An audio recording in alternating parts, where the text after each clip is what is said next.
प्यारे बच्चों, मैं DS मौर्य क्लास 12th के लिए आज पहला वीडियो चैप्टर फर्स्ट प्रोज का द लास्ट लेसन यानी अंतिम पाठ या अंतिम सीख या यूँ कह सकते हैं अंतिम अध्याय। यह चैप्टर एक पैट्रियाटिज्म से यानी देशभक्ति से के भावों से भरा हुआ है। एक बच्चे की कहानी है जो क्लास में पढ़ने में थोड़ा सा अपने आप को कमज़ोर पाता था। कमज़ोरी सिर्फ इसलिए थी कि ये बच्चा थोड़ा नटखट था, बदमाश था, पढ़ना नहीं चाहता था और वही पढ़ाई लिखाई उसको नेगेटिव रूप में अर्थात बेकार सी लगती थी। टीचर की डांट फटकार में उसे कष्ट भी होता था। लेकिन एक दिन जब वो क्लास गया और उसे पता चला कि आज उसके अपनी देश की अपनी मातृभूमि की भाषा का अंतिम दिन है, आज के बाद ये नहीं पढ़ाया जाएगा। सारे लोग काफ़ी गंभीर थे, सब लोग चिंतित थे क्योंकि फ्रेंच यानी फ्रांस की कहानी है। फ्रेंच भाषा पढ़ाने वाले अध्यापक को विद्यालय छोड़ने का आदेश हो चुका था। ऐसे में वो बालक उस दिन जो पढ़ता है वो उसे बहुत प्रिय लगता है, बहुत अच्छा लगता है और अपने आप को ऐसा पाता है कि जैसे जो कुछ चीज़ें वो उसके पहले पढ़ रहा था जो नहीं समझ में आ रही थी उसको बहुत अच्छी तरह से समझ में आ रही हैं और उसी पर अपनी प्रतिक्रिया देते हुए वो बताता है। नरेटर ने उसी की ज़ुबानी ये चैप्टर को पूरा डिटेल नरेट किया है। कहानी उस समय की है जब लगभग 1870 ईस्वी में पर्शियन, जिसको प्रशियन कहते थे, तो पर्शियन यानी पर्शिया के लोग, पेरिस के लोग फ्रांस पर यानी फ्रेंच जहाँ कहा गया फ्रांस पर अटैक करके उसको कैप्चर कर रहे थे। उसी समय वहाँ की मातृभूमि को पढ़ाने, मातृभूमि की भाषा को पढ़ाने के लिए यानी बच्चों को शिक्षा देने के लिए मना किया गया था। अब यहाँ पर्शिया की भाषा चलेगी, ना कि फ्रांस की भाषा चलेगी, ना कि फ्रेंच की चलेगी। तो देखें अबाउट द लेसन थोड़ा सा दिया गया है। The last lesson written by Alphonse Daudet, अर्थात यह लास्ट लेसन नामक जो चैप्टर है यह अल्फोंसे डुडेट के द्वारा नरेट किया गया है, लिखा गया है। नरेट्स अबाउट द ईयर्स यानी जो व्याख्या करता है चैप्टर अबाउट द ईयर्स 1870, 1870 के समय की बात है। व्हेन द पर्शियन यानी पर्शियन फोर्सेस अंडर बिस्मार्क यानी जब पर्शिया की सेना बिस्मार्क के देख रेख में and captured France, Bismarck attacked and captured France यानी फ्रांस पर हमला करती है और उसको कैप्चर कर लेती है, उस पर अपना शासन बना लेती है।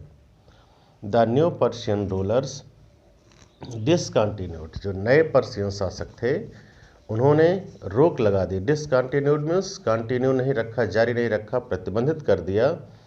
Discontinued the teaching of French language, उन्होंने फ्रांस की भाषा को पढ़ाने से प्रतिबंधित कर दिया। इन द स्कूल्स, स्कूलों में, ऑफ अलास्के एंड लॉरेन, अलास्के और लॉरेन के विद्यालयों में फ्रांस की भाषा को पढ़ाने पर रोक लगा दी। The French teachers were asked to leave, और इसके बाद फ्रांस टीचर्स को कहा गया कि आप विद्यालय से नौकरी छोड़ दें, अर्थात विद्यालय में पढ़ाना बंद कर दें, फ्रांस की भाषा नहीं पढ़ाई जाएगी। यानी पर्शिया के लोग जब फ्रांस पर अटैक करके उसको कैप्चर कर लेते हैं, फ्रांस पर अपना शासन बना लेते हैं, तो उन्होंने फ्रांस की लैंग्वेज को पढ़ाने से प्रतिबंधित कर दिया, मना कर दिया। चैप्टर देखें, जैसा कि आप सबको पता है कि चूँकि ऑनलाइन क्लासेस चल रहे हैं, विद्यालय इस समय प्रत्यक्ष रूप में मतलब बंद चल रहा है, बच्चों का आना मना है। ऐसे में ये वीडियो क्लासेस जो आपको भेजे जा रहे हैं, थोड़ा थोड़ा करके भेजे जा रहे हैं, और इसको आराम से पढ़ के समझें। जो कोई दिक्कत आए तो कमेंट में लिखें, अगले दिन उस पर चर्चा की जाएगी, उसको समझा दिया जाएगा। लेकिन इसके पहले आप लोग बुक की व्यवस्था कर लें। किताब के बिना ही चैप्टर्स पढ़ना संभव नहीं है। तो इस तरह से हम चैप्टर्स पढ़ा दे रहे हैं, लेकिन यह किताब ले करके लाइन टू लाइन देखते रहें और मीनिंग सुनते रहें, समझते रहें।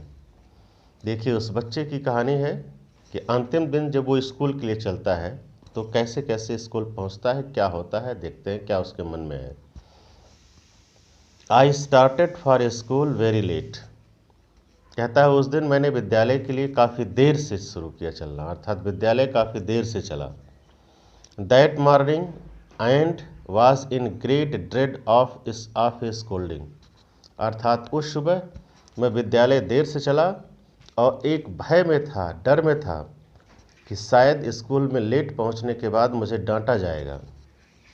स्पेशली, विशेषकर बिकॉज मिस्टर हैमल हैड सेड, क्योंकि मिस्टर हैमल नामक अध्यापक ने कहा था that he would question us on participles, कि वो छात्रों से पार्टिसिपल के बारे में प्रश्न पूछेंगे, यानी पार्टिसिपल टॉपिक सुनेंगे। And I did not know the first word about them. और कहता है, मैं पार्टिसिपल का पहला शब्द भी नहीं जानता था, अर्थात पार्टिसिपल क्या होता है मुझे जरा सा भी पता नहीं था। फॉर ए मोमेंट, एक पल के लिए, I thought of running away, मैंने सोचा कि मैं भाग जाऊं, अर्थात विद्यालय ही न जाऊं। And spending the day out of doors, और दिन को कहीं स्कूल के बाहर बिता दूं, यानी घर से स्कूल के लिए निकल जाऊं और स्कूल न जा करके पूरा दिन कहीं रास्ते में बिता दूं। It was so warm so bright, यानी दिन काफ़ी गर्म, काफ़ी धूप वाला था, काफ़ी चमकदार था। The birds were chirping at the edge of the woods, जंगलों में यानी जंगलों के किनारे चिड़ियाँ चहचहा रही थीं। And in the open field back of the sawmill the Persian soldiers were drilling. और कहते हैं कि इन द ओपन, खुले में देखा गया, open field, back the sawmill of Persian soldiers were drilling, कि पर्शियन सैनिकों की भीड़ जो थी वो काफ़ी एक तरह से कह सकते हैं कि अभ्यास में थे, अर्थात शामिल का मतलब अभ्यास करने से है, वो अभ्यास कर रहे थे, अर्थात कहने का मतलब जो खेत थे, खुले मैदान थे, वहाँ पर्सिया की सेना अभ्यास में लगी हुई थी कि किस तरह से आगे बढ़ा जाए। इट वाज, शामिल का मतलब जो है मतलब भीड़, और ड्रिलिंग मीन्स अभ्यास करना। It was all much more tempting than the rule for participles. कहता है, उनकी भीड़, उनकी तैयारी देख करके यह और ज़्यादा अचंभित कर देने वाली और ज़्यादा उत्साहित करने वाली थी अपेक्षाकृत पार्टिसिपल्स के रूल्स को पढ़ना, अर्थात सैनिकों की तैयारी देखना ज़्यादा रुचिकर था पार्टिसिपल्स के रूल्स को पढ़ने के बजाय। But I had the strength to resist, लेकिन मैंने यह ताकत इकट्ठा की। And hurried off to school, और तेज़ी से चलते हुए स्कूल की तरफ चला गया, अर्थात मैंने काफ़ी हिम्मत जुटा करके सेना देखने के बजाय स्कूल की तरफ में बढ़ गया। ये पहला पैसेज था, इसको पढ़ लीजिएगा, बुक की व्यवस्था कर लें, कल से और डिटेल नेक्स्ट टाइम से जाएगा। धन्यवाद।